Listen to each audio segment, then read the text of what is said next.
మీరు ఏదైతే అంటే లాస్ట్ ప్రస్తావించింది ముందుగా ప్రస్తావిస్తాను. మీరు అధికారంలో రారు కాబట్టి బీసీ నేతని ముఖ్యమంత్రిగా ప్రకటిస్తున్నారు అని చెప్తున్నారు కదా. అంటే మరి మీరిద్దరు అధికారంలోకి వస్తారని చెప్తున్నాం కదా. కాంగ్రెస్ నేనే అధికారంలోకి వస్తాను, బీఆర్ఎస్ నేనే అధికారంలోకి మూడోసారి ముచ్చటగా వస్తాను. ఇక బీఆర్ఎస్ వైఫల్యాలన్నీ ఇప్పుడే ఆ, సంజయ్ రెడ్డి అక్క ఆ, అంటే నేను చేయాల్సిన పని లేకుండా అక్కే చేసేసింది కాబట్టి మరి వీటన్నిటిని దృష్టిలో పెట్టుకొని మీరు గెలుస్తామని చెప్తున్నారు కదా. మరి మీరు ఒక బీసీని ముఖ్యమంత్రిగా చేస్తారనేది మొదటి ప్రశ్న. ఎందుకు చేయకూడదు మరి? మీరు చేస్తామని చెప్పండి సార్. మేమంటే అధికారం రానని మీరు చెప్తున్నారు కదా. మీరు అధికారంలోకి వస్తామని ఘంటాపథంగా చెప్తున్నారు.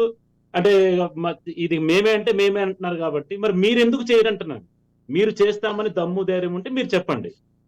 ఈ దేశానికి ఒక బీసీ ప్రధానమంత్రిని చేసింది భారతీయ జనతా పార్టీ. చెప్పింది, చేసింది. ముందే ఎలక్షన్ ముందు చెప్పాం, ప్రధానమంత్రి చేశాం. మీరు చేయడానికి సిద్ధంగా ఉన్నారని మొట్టమొదటి ప్రశ్న. అది ప్రజలు అడుగుతున్నారు. సరే, మీరు చెప్పే మాటలని బాగా వింటున్నారు, బాగానే ఉంది.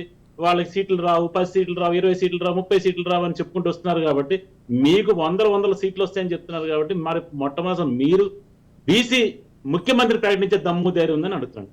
ఇంతవరకు ఈ రాష్ట్రాన్ని కాంగ్రెస్ పార్టీ అంటే అన్డివైడెడ్ ఆంధ్రప్రదేశ్ ని దాదాపు 11 సార్లు, నాకు తెలిసిన వరకు 11 సార్లు పరిపాలించింది.